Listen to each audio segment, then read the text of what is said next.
TET 1 પરીક્ષા આપતા મિત્રો માટે જે અભ્યાસક્રમમાં વૃદ્ધિ અને વિકાસની વાત છે, તો વૃદ્ધિ વિકાસ માનવ વિકાસના જે પ્રશ્નો છે એની ચર્ચા કરીએ. વૃદ્ધિ એટલે કોષીય ગુણાકાર, આવું ફ્રેન્ડે કહ્યું હતું.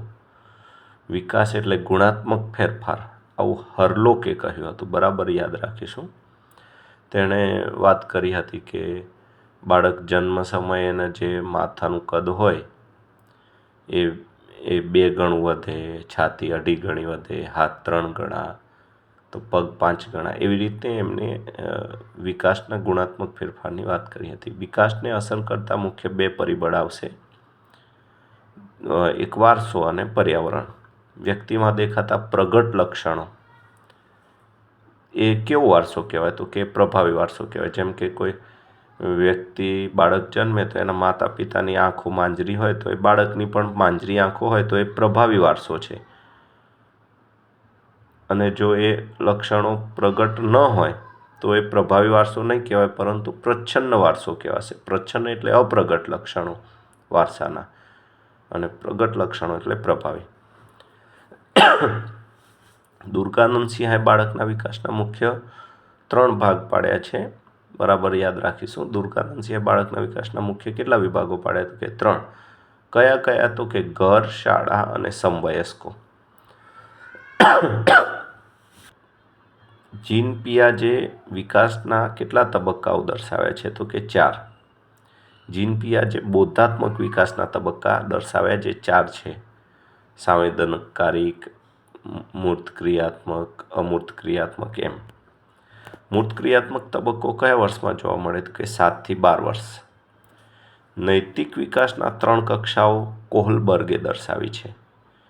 તો આ તમને જોડકા રૂપે પૂછાઈ શકે કે જીન પિયાજે બોધાત્મક વિકાસ, નૈતિક વિકાસમાં કોહલબર્ગ આવે, દુર્ગાનંદ સિંહા વિકાસના 3 ભાગ પાડ્યા, બરાબર, ઘર, શાળા અને સમવયસ્કો, એવું.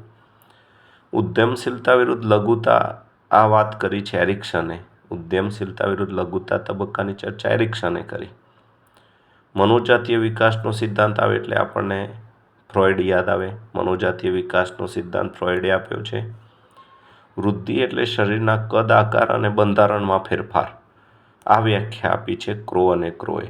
વૃદ્ધિની વ્યાખ્યા આપી છે ક્રો અને ક્રોએ કે શરીરના કદમાં, આકારમાં અને બંધારણમાં ફેરફાર.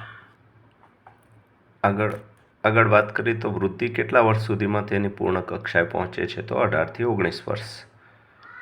18 થી 19 વર્ષ પછી વૃદ્ધિ અટકી જાય, આપણે સૌ જાણીએ છીએ. શરીરમાં થતા રાસાયણિક ફેરફારોથી વિવિધ ગુણોમાં થતો ફેરફાર એટલે શું? તો કે વિકાસ.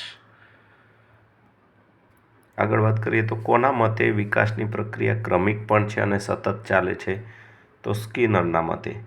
સ્કિનરે વિકાસની વ્યાખ્યા આપતા કહ્યું છે કે વિકાસ એ ક્રમિક અને સતત ચાલે છે, એટલે કે મૃત્યુ પર્યંત ચાલે છે.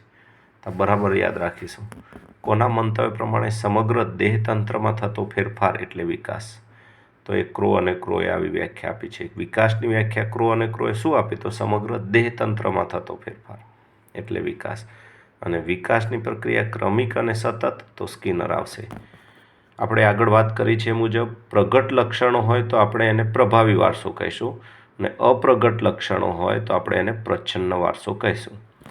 સાંવેદનિક કારક તબક્કો કયા વર્ષમાં જોવા મળે છે? તો જન્મથી 2 વર્ષ, અને 2 વર્ષથી 7 વર્ષ એ આવશે મૂર્ત ક્રિયાત્મક તબક્કો, અને 7 થી 12 વર્ષ મૂર્ત ક્રિયાત્મક, પછી 12 થી આગળ અમૂર્ત ક્રિયાત્મક આવશે. એમ 4 તબક્કા જીન પિયાજે દર્શાવ્યા બોધાત્મક વિકાસના. એમાં એક પહેલો તબક્કો છે સંવેદનકારિક તબક્કો, જે જન્મથી 2 વર્ષ. પૂર્વ ક્રિયાત્મક તબક્કો 2 થી 7 વર્ષ, પછી મૂર્ત ક્રિયાત્મક 7 થી 12, અને અમૂર્ત ક્રિયાત્મક 12 થી આગળ.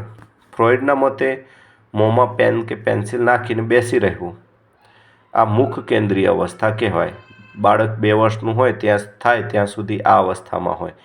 મોંમાં પેન, પેન્સિલ નાખે કે કોઈ પણ વસ્તુ નાખવાનું એને ગમે, એ મુખ કેન્દ્રીય અવસ્થા છે. ફ્રોઈડના મતે કઈ અવસ્થામાં બાળક સજાતીય આકર્ષણ સૌથી વધુ જોવા મળે છે? તો સુપ્ત અવસ્થામાં સજાતીય આકર્ષણ બાળકમાં વધુ જોવા મળે છે. ફ્રોઈડના મતે બાળકમાં સજાતીય આકર્ષણ સુપ્ત અવસ્થામાં વધુ જોવા મળે છે. બહુ યાદ રાખીશું. ફ્રોઈડના મતે કામશક્તિના વિકાસની છેલ્લી અવસ્થા છે પુખ્ત શિશ્ન-કેન્દ્રી અવસ્થા. ફ્રોઈડના મતે પુખ્ત શિશ્ન-કેન્દ્રી અવસ્થા એ કામશક્તિના વિકાસની છેલ્લી અવસ્થા છે.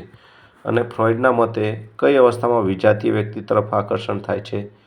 પુખ્ત શિશ્ન-કેન્દ્રી અવસ્થામાં વિજાતીય વ્યક્તિઓથી આકર્ષણ થાય છે.